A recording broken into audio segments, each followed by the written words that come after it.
Hello students. तो आज हम लोग आगे बढ़ेंगे system of particles and rotational motion. तो हम लोगों ने प्रीवियस लेक्चर्स में ये देखा था कि हम लोगों के पास जो सपोज ऑफ पार्टिकल है ना, ये पार्टिकल जो है अगर फॉर एग्जांपल रोटेशनल मोशन कर रहा है इस एक्सिस के about, the axis which is coming towards you, इस एक्सिस के अबाउट में अगर रोटेशनल मोशन कर रहा है तो ये पार्टिकल जो है अगर t1 टाइम पे यहाँ पर है और t2 टाइम पर यहाँ पर आता है, and if the angle subtended by this particle is suppose delta theta, है ना बेटा, ये वाला अगर एंगल डेल्टा थीटा है, and if I take t2 minus t1 as delta t या t, आपको जो लेना हो, इट इज टाइम इंटरवल, है ना, t2 माइनस t1 ये टाइम इंटरवल है।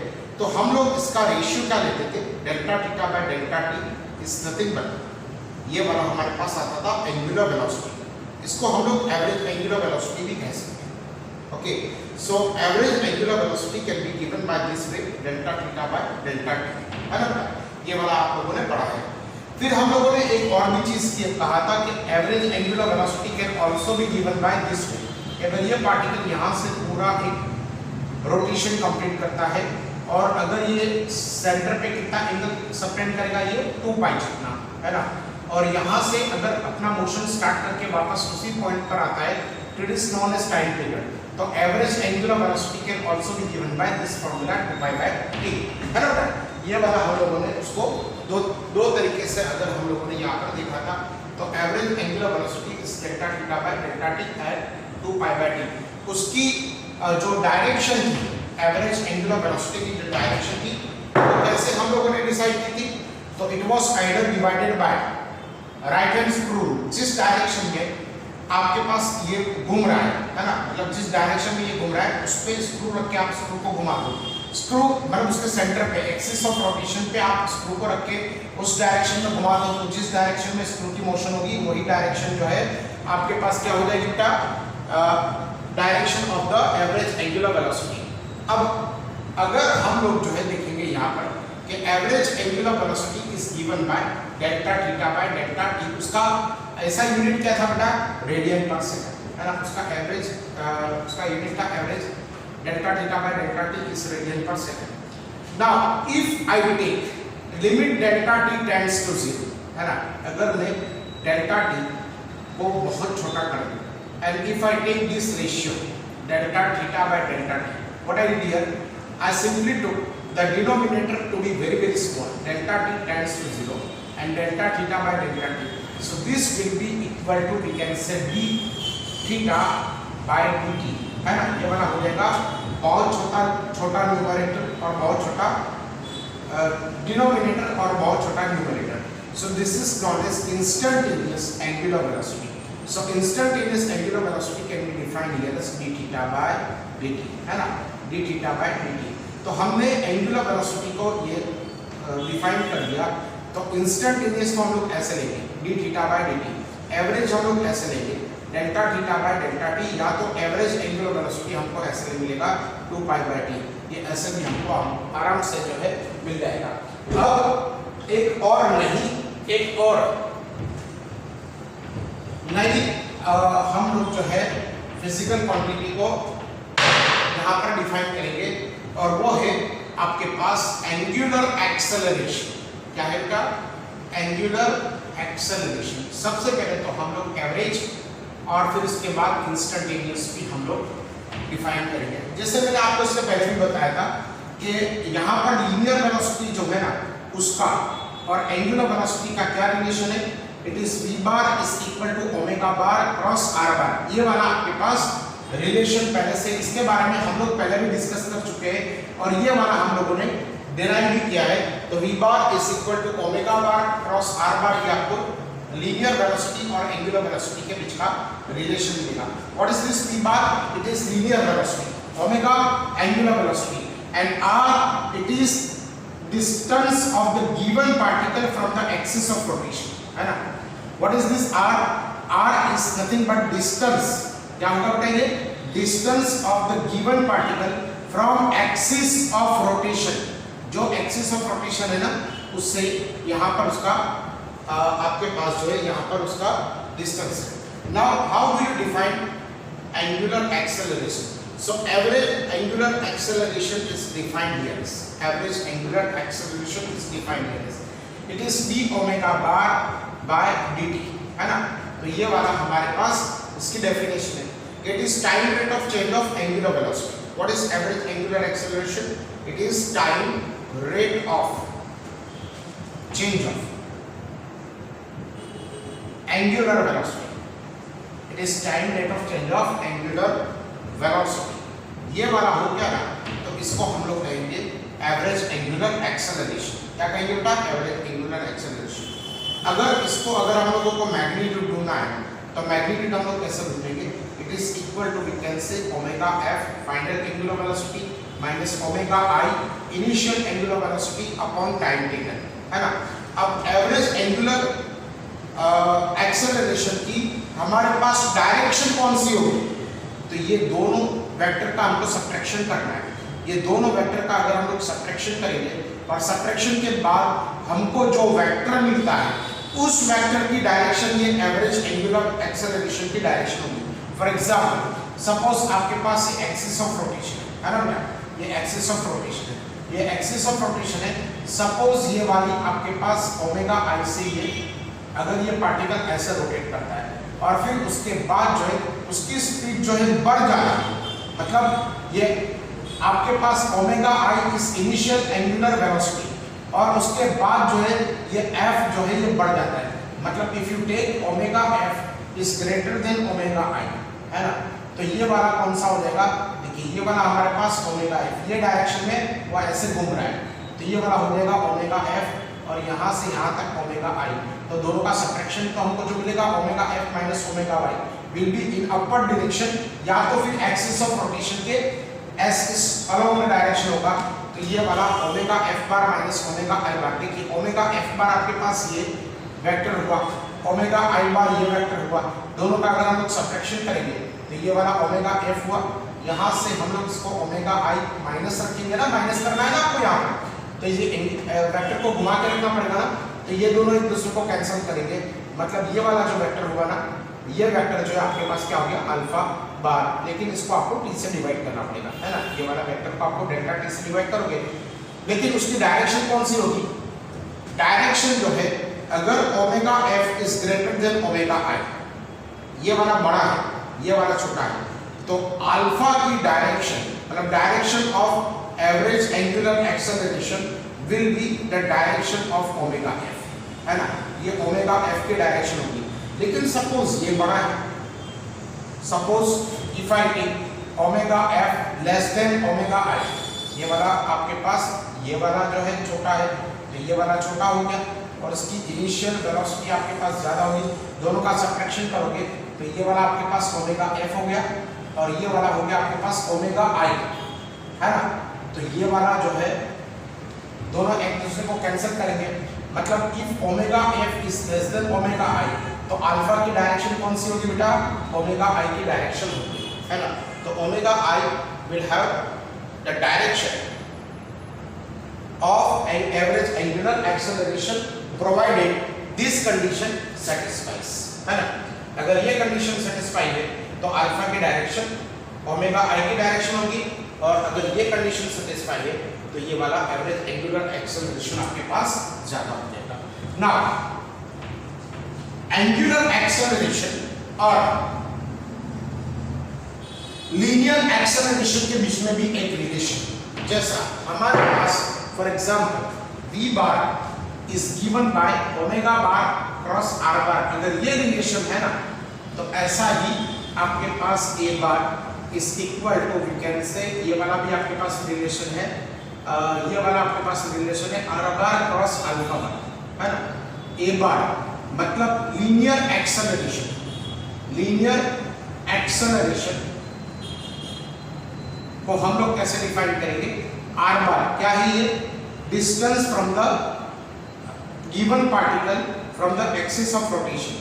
तो ये वाला आपके पास डिस्टेंस हो गया from the of the given particle from the axis of rotation, और ये वाला हो गया आपके पास angular acceleration.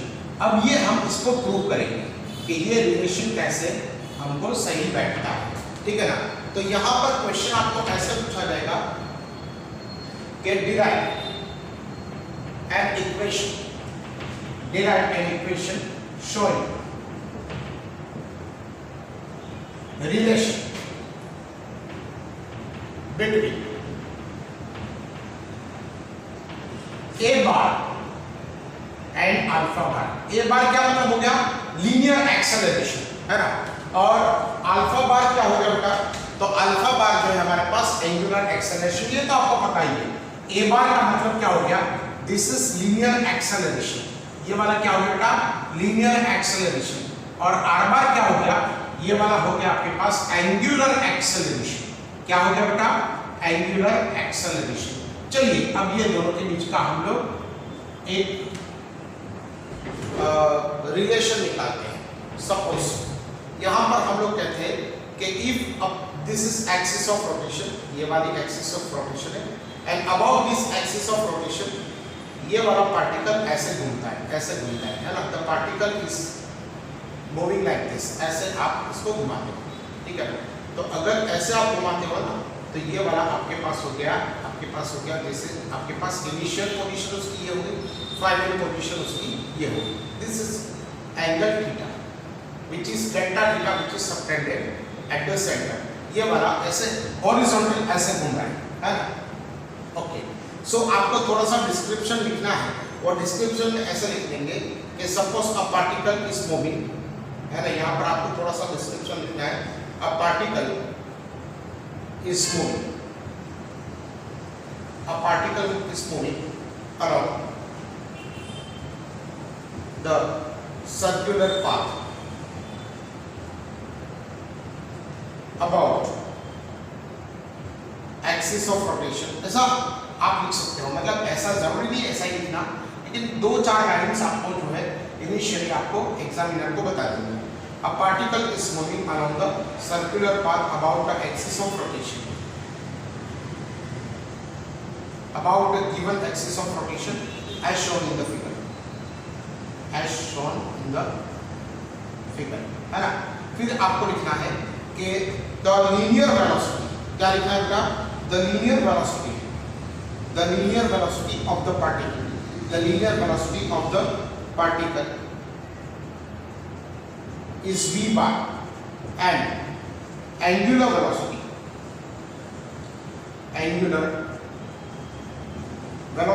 is omega bar, है ना। ये वाला आपके पास linear velocity is v bar and angular velocity is omega bar।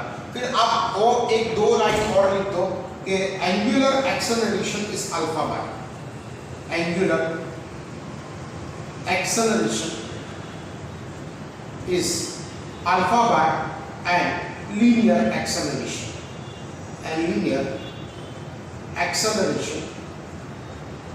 is suppose a bar, है ना, ठीक है।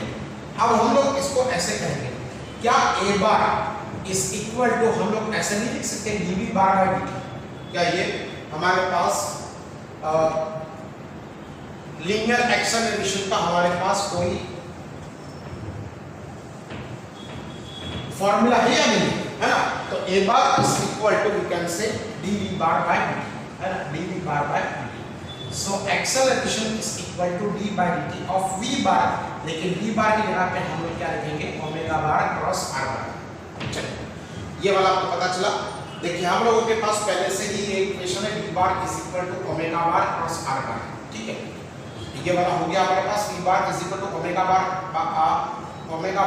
क्रॉस r बार, है ना, ये वाला क्रॉस मल्टीप्लिकेशन।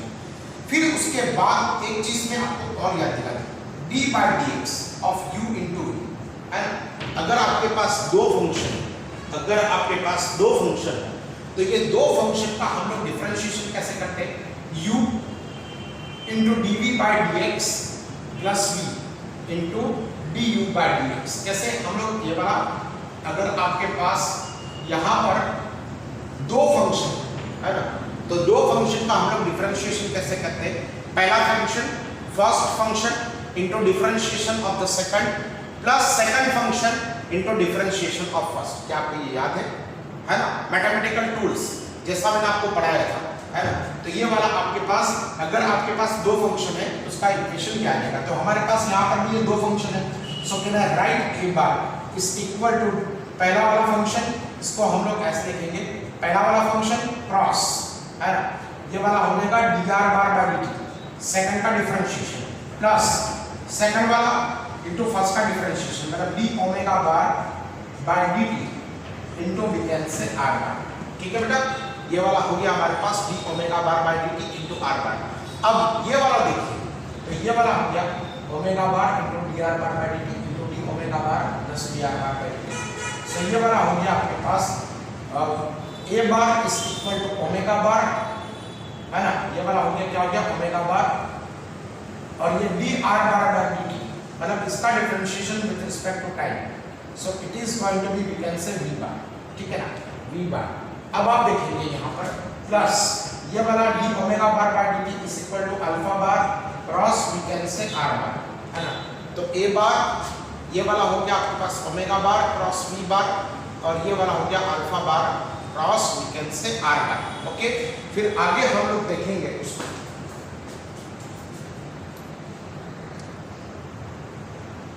तो चलिए, ये वाला हो जाएगा हमारे पास a bar that is acceleration, linear acceleration is equal to omega bar cross v bar plus alpha bar cross r bar. अब ये जो होगा ना, ये वाला omega bar cross v bar, इसको हम लोग रेडियल कंपोनेंट कहते हैं। क्या कहते हैं? Radial component. और इसको हम लोग कहते हैं टेंजेंशियल कंपोनेंट, इसको हम लोग कहते हैं टेंजेंशियल कंपोनेंट। अब ये ऐसा कैसे ओमेगा बार क्रॉस v बार को radial component of the acceleration, और ये कैसे tangential component of the acceleration, तो इसके बारे में हम लोग ऐसे पढ़ेंगे। देखिए यहाँ पर मैं यहाँ पर इसकी नोट बनाइए, पहले तो आप इसकी नोट बना लीजिए, नोट बनाने के बाद वीडियो पॉज कर लीजिए, फिर हम लोग आगे इसको देखते हैं। पहले वीडियो पॉज कर लीजिए और नोट बना लीजिए, फिर उसके बाद जो है यहाँ पर सपोज आपके पास ये पार्टिकल है, ये पार्टिकल जो है जैसे सर्कुलर मोशन कर रहा है हॉरिजॉन्टल प्लेन के अंदर, ऐसे सर्कुलर मोशन कर रहा है। चलिए, उसका ओमेगा बार ये डायरेक्शन में हो, omega bar will be in this direction. कौन सी डायरेक्शन में? देखिए, ये वाला उसका ये पार्टिकल ऐसे मोशन कर रहा है ना, ये ऐसे मोशन कर रहा है, यहाँ पर उसका ओमेगा बार होगा, और ये वाला उसका v बार होगा, है ना, ये वाला उसका v बार होगा। दोनों के बीच का कितना एंगल होगा? 90 का। ये ओमेगा बार, ये पार्टिकल ऐसे मोशन कर रहा है, ऐसे, तो ये ओमेगा बार ये डायरेक्शन में, v बार ये डायरेक्शन में।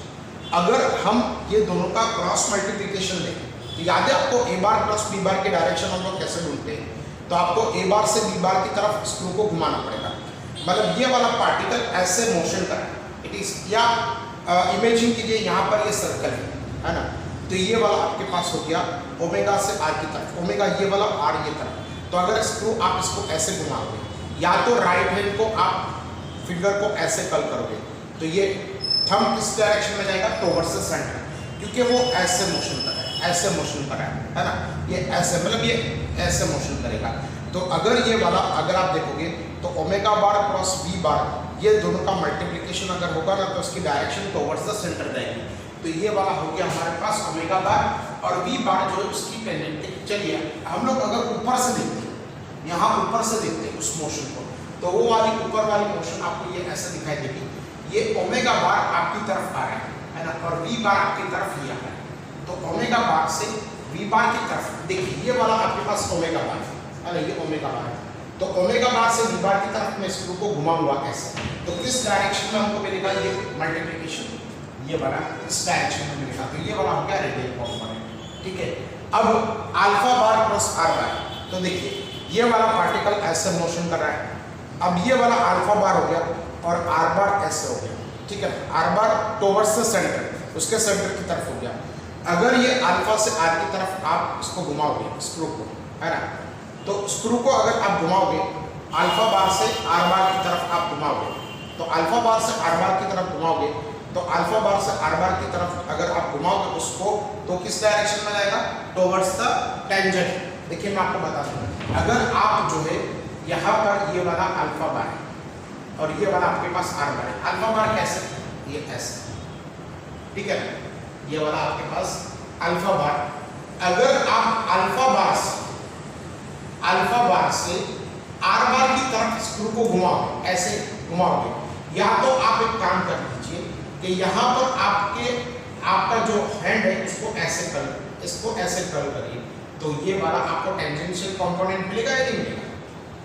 ये वाली जो मार्कर दिख रही है ना बेटा, ये अल्फा बार है और ये वाला आपके पास आर बार है। तो अल्फा से आर बार की तरफ अगर आप स्क्रू को घुमाओगे तो वो ये डायरेक्शन में जाएगा, तो ये डायरेक्शन जो है हमारे को टेंजेंशियल मिलती है, तो this is going to be your tangential acceleration. अब देखिए अल्फा आर आपको ये डायरेक्शन में मिल रहा है और अल्फा टी आपको ये डायरेक्शन में मिल रहा है ना। अब ये दोनों के बीच का भी कितना एंगल है, अल्फा सॉरी ए आर और ए टी, मतलब रेडियल कंपोनेंट और टेंजेंशियल कंपोनेंट के बीच का भी कितना एंगल है, तो ये एंगल है आपके पास पाई बाय 2 है ना, ये वाला एंगल आपके पास पाई बाय 2 है, ठीक है। तो ये वाला भी आपके पास पाई बाय 2 हो गया। अब ओमेगा बार और वी बार के बीच का कितना एंगल, ये भी पाई बाय 2, अल्फा और आर बार के बीच का कितना एंगल, तो ये वाला भी आपके पास पाई बाय 2। और अगर हम लोग जो है आगे बढ़ेंगे यहाँ पर, तो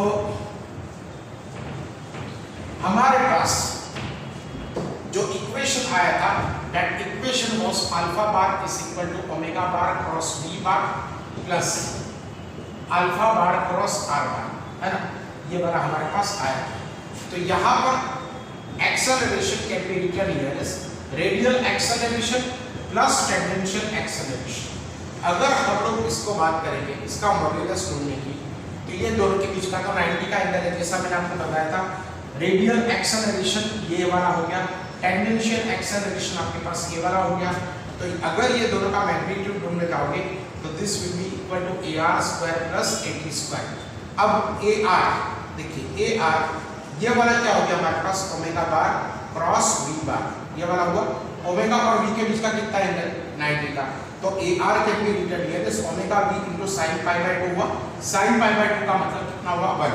तो AR का मैग्नीट्यूड कितना हो जाएगा, v ओमेगा इनटू v, और AT जो है ये वाला हमारे पास अल्फा इनटू r, या तो AT bar is equal to alpha bar cross r bar. तो ये वाला कितना हो जाएगा, इसका magnitude alpha into r into sin pi by 2, क्योंकि अल्फा और r के बीच में भी 90 का एंगल, इमेजिन कीजिए। तो ये वाला आपके पास आ जाएगा अल्फा इनटू r, इसका मैग्नीट्यूड आपके पास आ जाएगा अल्फा इनटू r। तो अगर हम इसको ऐसे लिखते हैं, so magnitude of acceleration can be given by this way, omega into v का स्क्वायर प्लस ये वाला हो जाएगा अल्फा इनटू r का स्क्वायर। सो ये वाला आपके पास हो जाएगा omega square v square plus alpha square r square, ठीक है। ये वाला हो जाएगा अल्फा स्क्वायर r स्क्वायर। तो ये वाला आपके पास एक्सेलरेशन का मैग्नीट्यूड आपको मिल जाएगा, ठीक है। वो जो मैंने बताया था ना कि a is equal to r into alpha, वो स्पेशल कंडीशन के लिए, उसके बारे में हम लोग आगे देखेंगे, है ना। r इनटू अल्फा वो रेडियल कंपोनेंट के बारे में हम लोग आगे देखेंगे कि उसका एक स्पेशल केस आता है। सो टेंजेंशियल कंपोनेंट के बारे में हम लोग देखेंगे, उसका एक स्पेशल केस आता है। लेकिन ये वाला एक्सेलरेशन और हमारे पास लीनियर वेलोसिटी और एंगुलर वेलोसिटी, डिस्टेंस और एंगुलर एक्सेलरेशन ऐसे जुड़े हुए हैं, ओके। तो ये वाला आप इसको लिखिए। बाकी का हम लोग जो है नेक्स्ट टॉपिक पे जाते हैं, and that topic is nothing but it is angular momentum, ठीक है बेटा। तो ये नोट बना लीजिए, वो केस को हम लोग देखेंगे। हम कौन सा वाला, AR AT tangential acceleration is R into alpha, इसके बारे में हम लोग आगे पढ़ेंगे। अब हम लोग जो है एक नई फिजिकल क्वांटिटी पे जाते हैं, उसका नाम है एंगुलर मोमेंटम। क्या नाम है बेटा, एंगुलर मोमेंटम। तो एंगुलर मोमेंटम इसके बारे में थोड़ा सा मैंने आगे के लेक्चर में बताया था, लेकिन आज हम लोग थोड़ा सा ज्यादा पढ़ेंगे। तो एंगुलर मोमेंटम जो है it is defined here as L bar, L bar is defined here as R bar cross P bar, है ना। तो angular momentum is the cross product of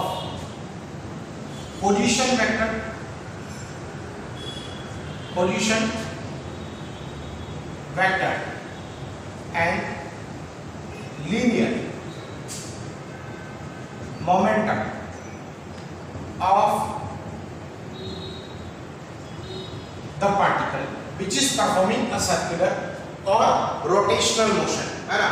तो it is the cross product, angular momentum is the cross product of position vector, ये वाला position vector है of a given particle, and ये p बार जो है ये linear momentum of the given particle, है ना। ये वाला जो आपके पास ऐसी रोटेशनल मोशन करता है उसको हम लोग कहेंगे angular momentum.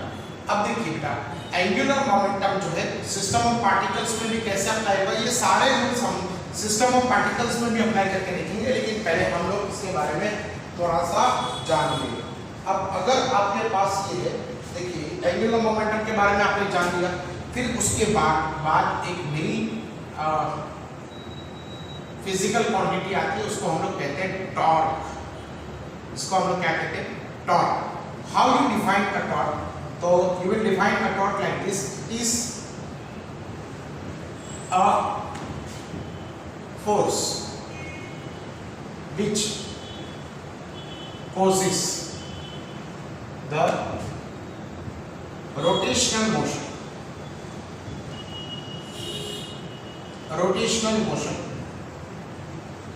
of a particle.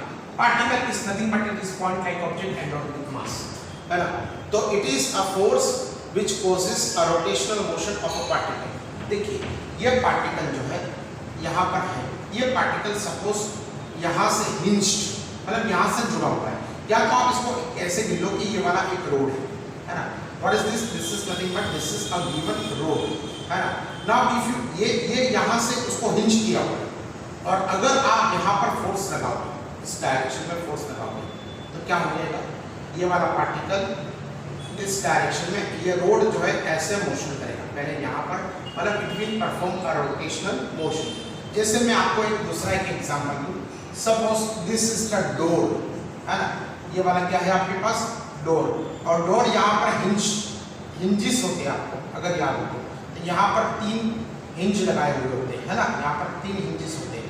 Now if you apply the force in this direction, so what will happen, the rotational motion of the door will be there.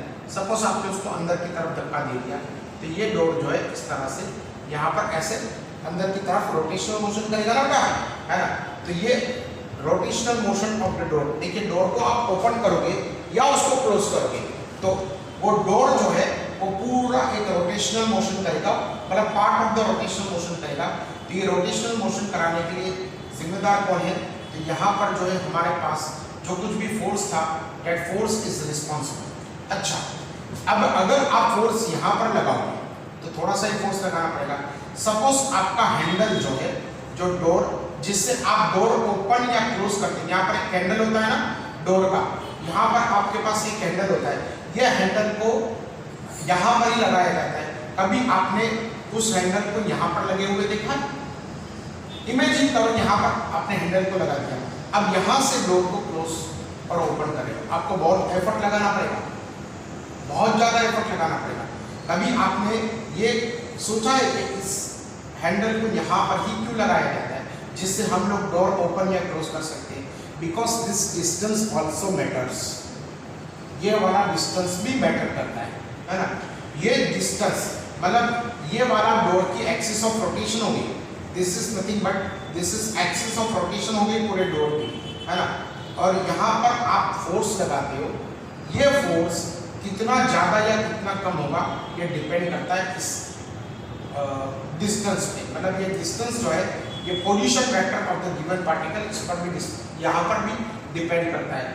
अगर ये वाला यहाँ पर लगा दिया इस हैंडल, तो आपको इससे यहाँ पर ज़्यादा फोर्स लगाना पड़ेगा, और यहाँ पर अगर ये हैंडल को लगा दिया तो फिर ये डोर को क्लोज करने के लिए आपको बहुत ज़्यादा फोर्स लगाना पड़ेगा। तो टॉर्क इज डिफाइंड हियर, है ना। तो टॉर्क जो है हम लोगों को साइंटिस्ट ने डिफाइन करके दिया है कि torque is nothing but it is a force which causes a rotational motion. But ये फोर्स के अंदर वो पोजीशन फैक्टर भी बहुत ज़्यादा मैटर करता है। तो torque is equal to are bar cross F bar. क्या हो जाएगा बेटा? R bar cross F bar. So torque is defined here as R bar cross F bar. अब ये टॉर्क जो है ना, ये R bar cross F bar है। R bar is what? It is a position vector and F bar is what? This is the force which you applied and torque is equal to r bar cross f bar, ये वाला आपके पास torque हो गया। अब जो है यहाँ पर टॉर्क का ऐसा यूनिट क्या होगा, तो ऐसा unit of the torque is newton metre, है ना। ये वाला न्यूटन में नापा जाएगा और ये वाला मीटर में नापा जाएगा। और इसका देखिए न्यूटन मीटर तो जो है ना आपके पास वर्क का भी डायमेंशनल वर्क का भी ऐसा यूनिट हो सकता है, वर्क का भी ऐसा यूनिट न्यूटन मीटर हो सकता है, ये ध्यान रखना। लेकिन वर्क स्केलर क्वांटिटी और ये टॉर्क जो है वेक्टर क्वांटिटी है। फिर उसके बाद इसका डायमेंशनल फार्मूला क्या होगा, तो dimensional formula will be same as that of the work, है ना। ये वाला हो जाएगा आपके पास F1 L2 T⁻²।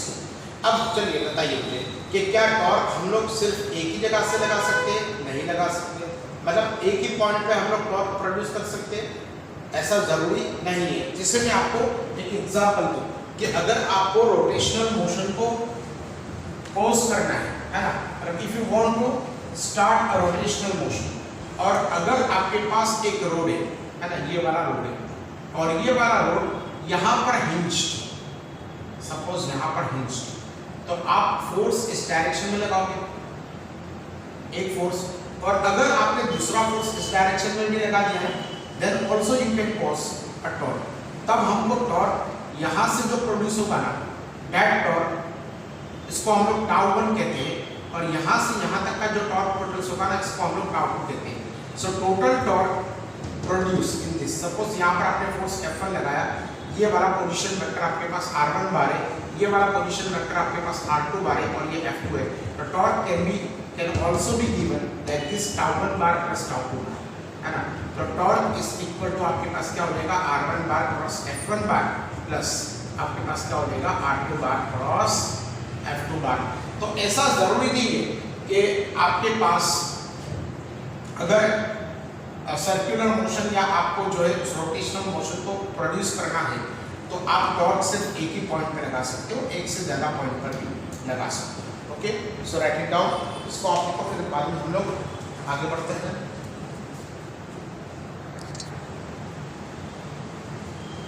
अब देखिए बेटा, नेक्स्ट एक नई फिजिकल क्वांटिटी आती है, उसको हम लोग कहेंगे कपल। फिजिक्स में ना, इंग्लिश में physics, couple. What do you mean by couple? Couple is nothing but it is two forces. Couple क्या कहते हैं, कपल किसको कहते हैं, two forces which are of the same magnitude and the couple is two forces which are of the same magnitude and of opposite direction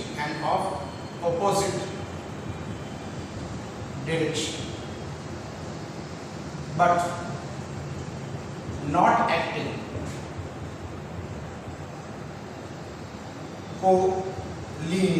co-linearly, है ना। तो इसको हम लोग कहते हैं कपल। जैसे आपके पास एक फोर्स ये हो गया, ये डायरेक्शन में फोर्स आपके पास 4 न्यूटन हुआ और दूसरा फोर्स आपने यहाँ पर लगा दिया 4 न्यूटन का, लेकिन ऑपोजिट डायरेक्शन में, और ये दोनों फोर्सेस की लाइन ऑफ एक्शन एक नहीं है, कोलिनियर नहीं है। तो ये दोनों फोर्सेस को हम लोग क्या कहेंगे, क्या कपल कहेंगे। जैसे फॉर एग्जाम्पल अगर आपके पास ये एक रोड है, एक रोड पे ये फोर्स एक्ट कर रहा है 5 न्यूटन इन दिस डायरेक्शन और ये वाला आपको फोर्स एक्ट कर रहा है 5 Newton in the opposite direction. अब ये दोनों फोर्सेस अगर आप देखोगे ना, तो ये वाला एक लाइन में नहीं है, तो ये दोनों फोर्सेस को हम लोग क्या कहेंगे, कपल। इसको हम लोग कहेंगे कपल। लेकिन अगर जो है फॉर एग्जांपल एक फोर्स ये डायरेक्शन में काम कर रहा है और दूसरा फोर्स एक्जेक्टली उसको अपोजिट डायरेक्शन में, लाइन ऑफ एक्शन दोनों की सेम है, तो ये दोनों फोर्सेस हमारे लिए कपल नहीं है ना। तो कपल जो है it is nothing but it is two forces which are of the same magnitude but opposite direction and the line of action of the two forces are different, they are known as couple। चलिए अब हम लोग एक और चीज के बारे में आगे बढ़ते हैं जिसको हम लोग कहते हैं, देखिए सपोज यहाँ पर आपके पास एक सिस्टम है, suppose this is the system, है ना, और ये वाला आपके पास, मतलब कपल ऐसा जरूरी नहीं है ये हमेशा 90 के एंगल पे ही काम करे, ऐसा नहीं है। ये वाला फोर्स आप अगर ऐसे लेते हो तो ये वाला फोर्स एग्जैक्टली उसके ऑपोजिट डायरेक्शन में होगा। तो ये वाला F 5 न्यूटन है तो ये वाला F2 भी आपके पास 5 न्यूटन ही होगा। लेकिन ये वाला अगर जिस डायरेक्शन में वर्क करता है ना उसके एग्जैक्टली ऑपोजिट डायरेक्शन में ये वर्क करना चाहिए। मैं ऐसा मत समझना कि दोनों के यहाँ पर 90 का एंगल होगा, ऐसा हर बार नहीं भी हो सकता है ना। तो ये एंगल अगर थीटा होगा तो this angle must be also equal to we can say theta. ये वाला आपके पास हो गया थीटा। अगर सपोज यहाँ पर आपके पास कोई रोड है, suppose the road is given like this है ना, ये वाला आपके पास एक रोड है, एक फोर्स आपके पास यहाँ पर F1 काम करता है और यहाँ पर ये दूसरा फोर्स F2 आपके पास वर्क करता है। तो इस पॉइंट के अबाउट में ये रोड में रोटेशनल मोशन प्रोड्यूस होगी, इस रोड में है ना। तो ये रोड में जो है रोटेशनल मोशन प्रोड्यूस होगी। सो यहाँ से यहाँ तक का अगर आपके पास पोजीशन वेक्टर r1 बार तो यहाँ से यहाँ तक का आपके पास पोजीशन वेक्टर r2 बार होना ही चाहिए, सॉरी r2 बार होगा है ना, r2 बार होगा। सो वी कैन से अगर कपल एक्ट करता है तो उससे हम लोग टॉर्क कैसे गिनेंगे। So how to find out the value of the given torque if couple is acting.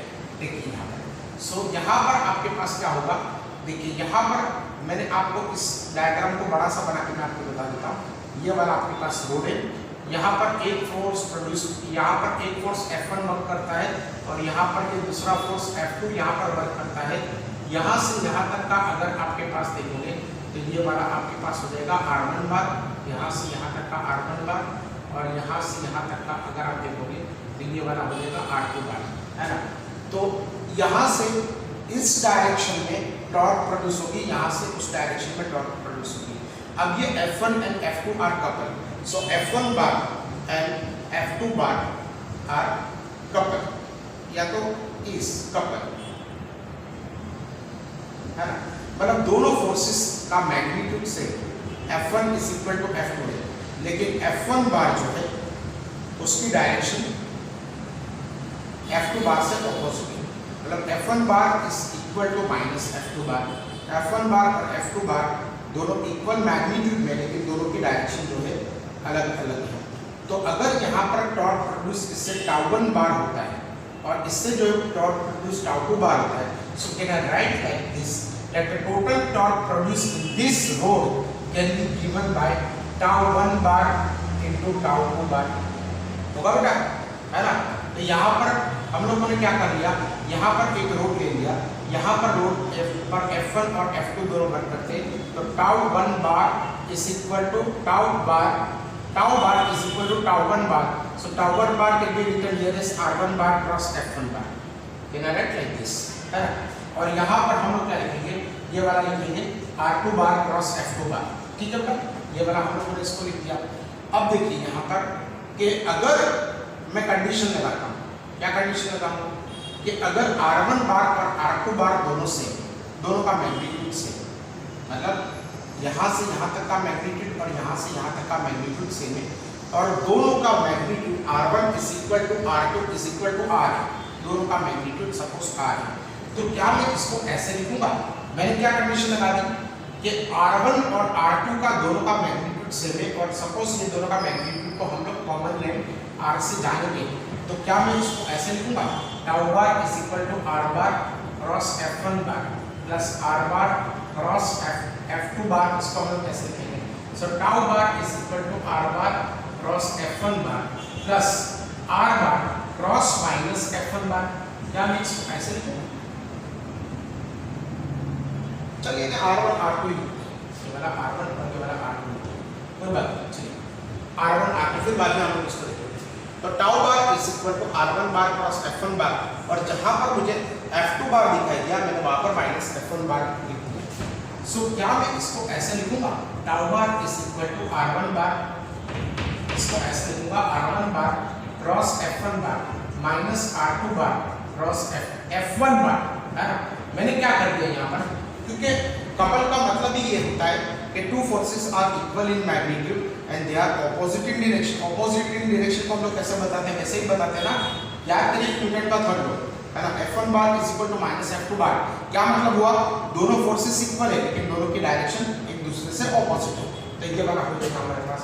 So this tau bar is equal, अगर हम इसको ऐसे लिखेंगे यहाँ पर R1 bar minus R2 bar cross F1 bar, R1 bar minus R2 bar cross F1 bar. अगर मैं F1 बार को यहां से कॉमन निकालूं, तो अगर मैं कॉमन निकालूंगा तो ये क्या आएगा R1 bar minus R2 bar into F1 बार। अब देखिए ये वाला हमारे पास R1 bar minus R2 bar, तो अगर ये वाला R1 बार और R2 bar, okay I made a mistake, position vector, okay चलिए चलिए चलिए एक यहाँ पर पोजीशन वेक्टर जो है ये वाला, ये R1 बार यहाँ पर इसका पोजीशन वेक्टर ये होगा और पोजीशन वेक्टर R2 बार ये होगा। ओके चलिए एक काम कीजिए, यहाँ पर ये वाला पोजीशन वेक्टर R1 बार और R2 बार ये वाला होगा, तो R1 bar is this position vector, R2 bar is this position vector, है ना। तो मैंने थोड़ा सा गलत आपको पढ़ाया, गलत इन द सेंस कि पोजीशन वेक्टर मुझे कहाँ से लेना चाहिए था, सेंटर से, मतलब ओरिजिन से लेना चाहिए था। तो ओरिजिन से लिया तो ये R1 बार और ये R2 बार। तो सपोज ये वाला अगर आपके पास this is displacement vector R bar, ये वाला डिस्प्लेसमेंट वेक्टर R बार है और यहाँ पर उसका हेड दिखाई दे रहा है ना, तो क्या right R1 bar plus R bar is equal to R2 bar, ये वाला R1 बार R बार ये डायरेक्शन है ना, तो ये वाला आपके पास हो जाएगा R2 बार। तो ये R1 bar is position vector of the particle which is experiencing force F1 and R2 bar is nothing but it is a position vector of the particle which is experiencing force F1, है ना। तो ये वाला देखिए यहाँ पर ये एक पोजीशन वेक्टर आपके पास R1 बार है, ये R बार है और ये R2 बार है। तो R bar can be written here as R2 bar minus R2 bar minus R1 bar. तो R2 बार माइनस R1 बार ये वाला हमारे पास हो जाएगा। So torque can be written here, देखिए R2 bar minus R1 bar is equal to minus R bar cross F1 bar. तो यहाँ पर अगर आप लिखोगे तो tau bar is equal to minus R bar cross F1 bar, लेकिन अगर मैं वापस इसको ऐसे लिखूं माइनस R बार और यहाँ पर माइनस F2 बार लिखूं तो चलेगा नहीं चलेगा? बिल्कुल चलेगा। देखिए F1 bar is equal to minus F2 bar, तो ये वाला क्या हो जाएगा, torque is can be given by R bar cross F bar. ये वाला हो जाएगा आपके पास एक formula, torque is equal to R bar cross F bar in case of couple, in the case of couple, in the case of couple. देखिए क्या कर दिया मैंने यहाँ पर, फॉर एग्जाम्पल अगर आपके पास कपल है F1 is equal to F2 और F1, यहाँ पर जो टॉर्क प्रोड्यूस होगा that torque is equal to tau one bar plus tau two bar, tau bar is equal to R1 bar plus F1 bar into R2 bar plus F2 bar. तो ये R1 बार क्या है, position vector of this, ये R2 बार क्या है, position vector of this, है ना। So tau bar is equal to R1 bar cross F1 bar और R2 bar minus F1 bar. तो यहाँ पर अगर हम लोग जो है F1 बार को बाहर निकालेंगे तो R1 bar minus R2 bar, तो R2 bar minus R1 bar is equal to R bar.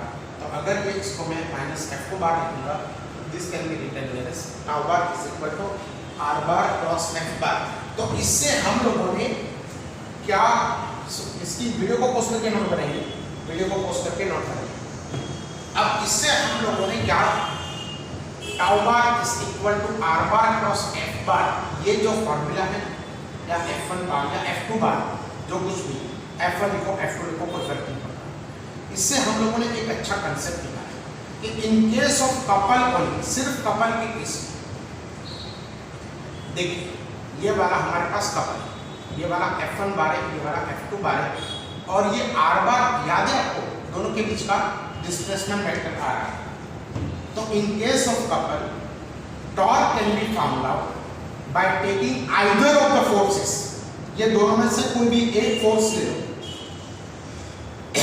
Sorry, ये दोनों में से कोई भी एक फोर्स ले लो, तो ये दोनों में से कोई भी एक फोर्स ले ली, इन क्रॉस मल्टीप्लिकेशन और ये दोनों फोर्सेस के बीच का जो है अगर आप देखोगे तो डिस्टेंस है ना, एक्चुअली ये मैं आपको प्रूव कर दूंगा कि ये वाला परपेंडिकुलर डिस्टेंस। तो अगर टू फोर्सेस है, मैं प्रूव करूंगा इसको कि ये वाला आपके पास एक फोर्स है और ये वाला आपके पास दूसरा फोर्स है, तो torque in the case of couple can be found out by taking either of the force into perpendicular distance between the to, perpendicular distance between the to. तो परपेंडिकुलर डिस्टेंस ये दोनों के बीच का जो है अगर आप देखोगे तो आपको टॉर्क मिलेगा। तो torque in case of couple can be found out by using this formula, perpendicular distance between the two couple into either of the force, है ना, ये वाला हो जाएगा आपके पास either of the force. Okay, so इसकी नोट बनाइए।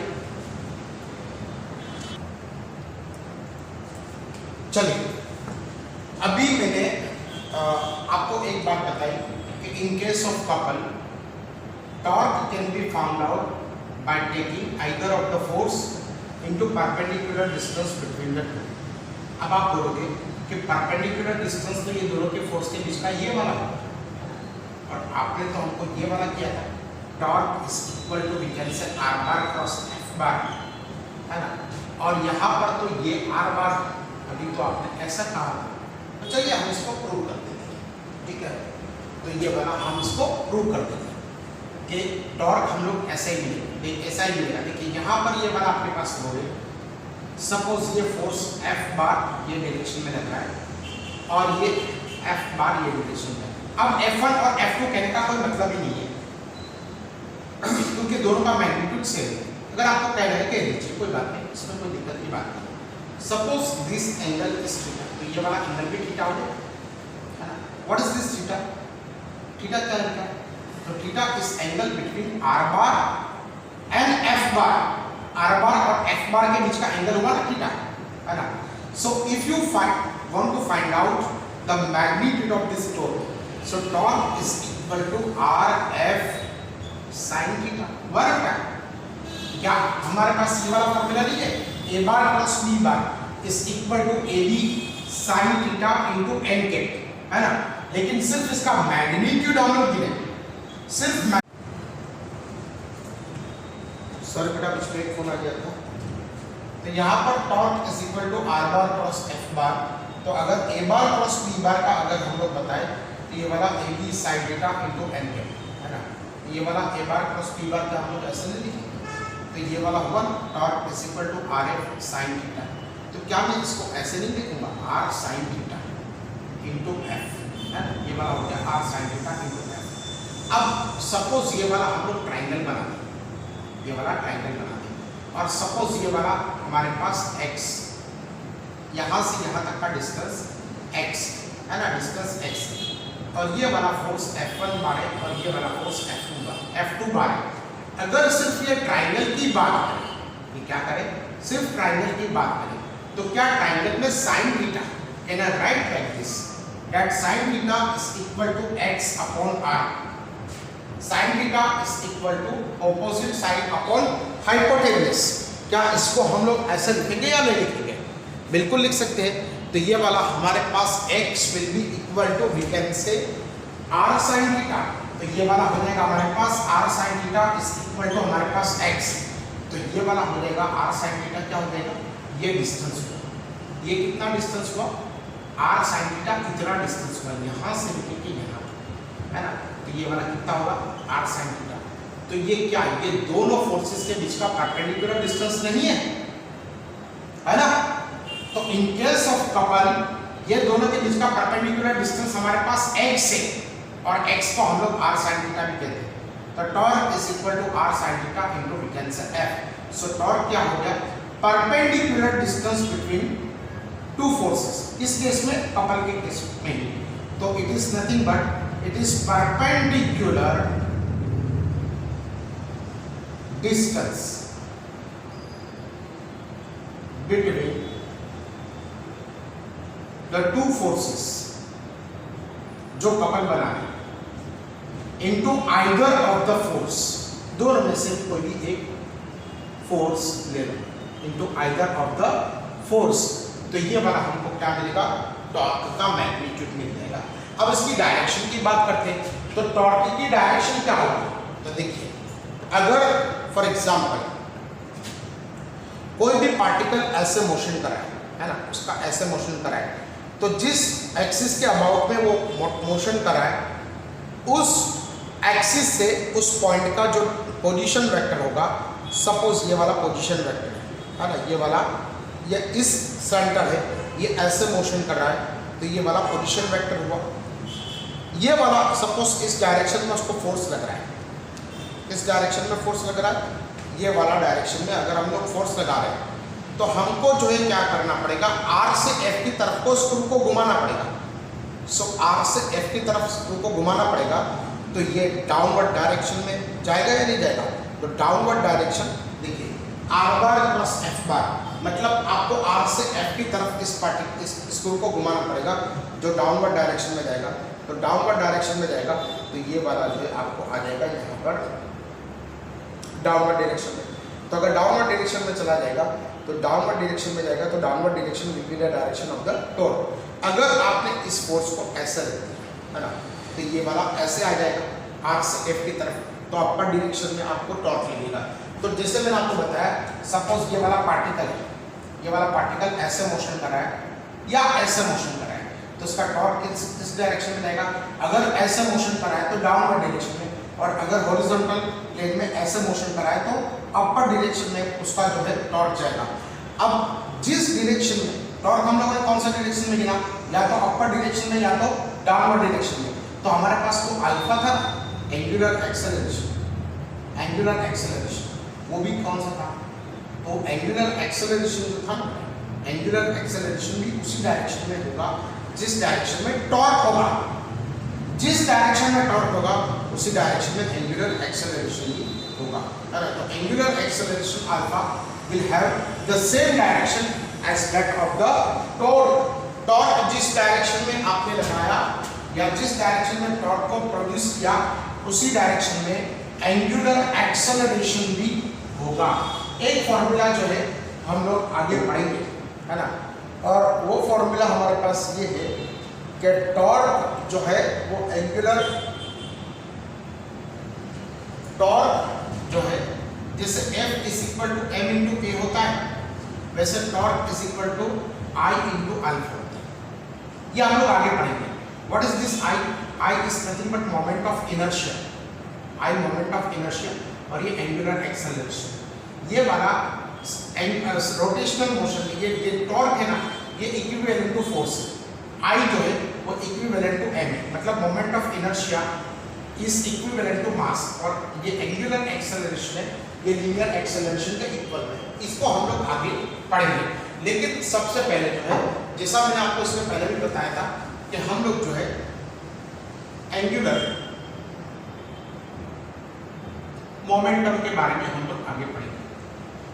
एंगुलर मोमेंटम, अब देखिए angular momentum L bar is defined here as r bar cross p bar। क्या होता है बेटा, r bar cross p bar, angular momentum।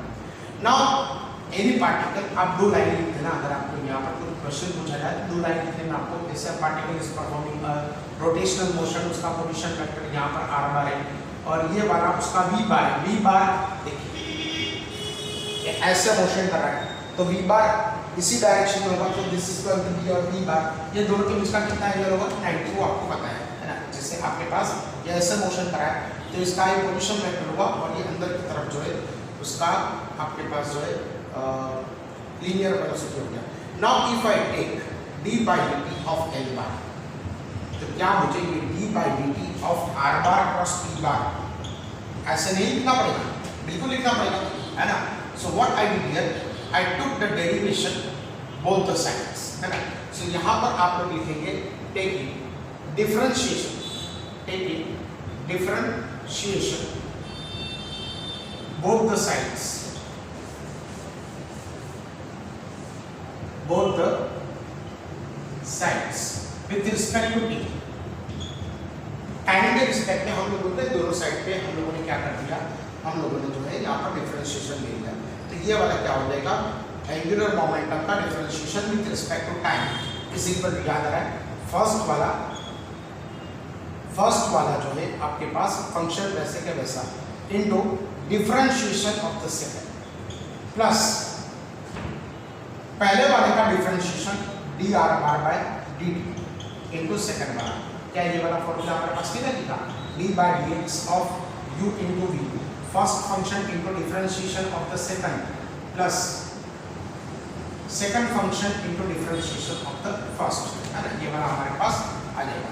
तो हम लोगों ने क्या कर दिया, R bar into D P bar by D T plus D R bar by D T into P bar, तो ये वाला क्या होगा मतलब D L bar by D T is equal to are bar second law of Newton D P bar by D T क्या होगा, क्या F bar होगा ना, D P bar by D T is equal to F bar plus D R bar by D T is equal to velocity into momentum, velocity into momentum, ये cross multiplication ना, ये सारा के सारा vector में हो रहा है। तो देखिए D L bar by D T is equal to are bar cross F bar into V bar cross P बार।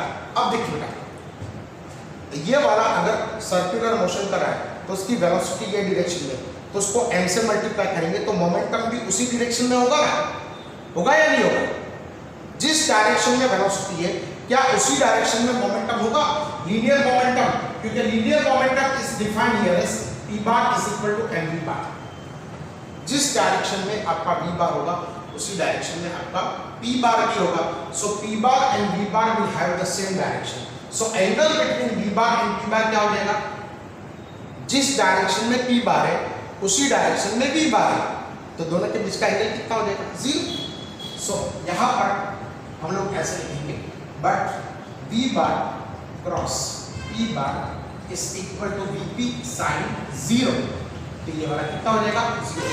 मतलब ये वाला जो है आपके पास v बार क्रॉस p बार, ये क्रॉस मल्टीप्लिकेशन कितना हो जाएगा, 0।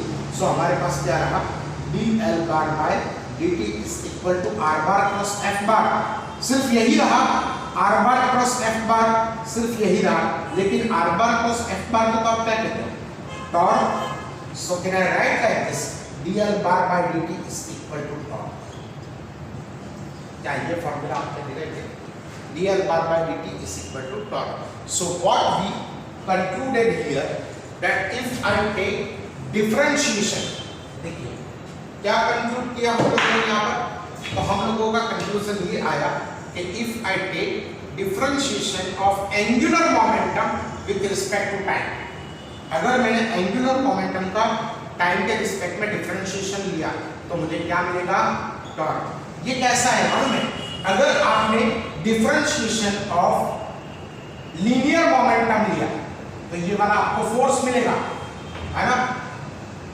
NLM Newton's law of motion में अगर आपने देखा था तो dp bar by dt is equal to f bar, तो एंगुलर मोमेंटम का अगर हम लोग जो है यहाँ पर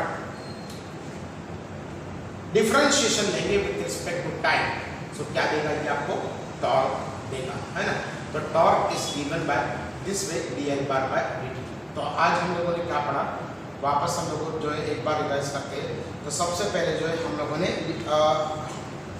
एंगुलर वेलोसिटी के बारे में पढ़ा, फिर उसके बाद जो है एंगुलर वेलोसिटी, और फिर उसके बाद जो है हम लोगों ने दूसरा पढ़ा एंगुलर वेलोसिटी और लीनियर वेलोसिटी के बीच का रिलेशन, फिर बाद में एंगुलर एक्सेलरेशन के बारे में पढ़ा, फिर बाद में हम लोगों ने टॉर्क के बारे में पढ़ा और कपल के बारे में भी पढ़ा, और अब हम लोग पढ़ेंगे dl bar by dt is equal to we say torque, है ना। तो इतना नोट बनेंगे, आज हम लोग इतना ही रखते हैं, बाकी का आप लोगों को नेक्स्ट लेक्चर में आगे पढ़ाई जाएगी।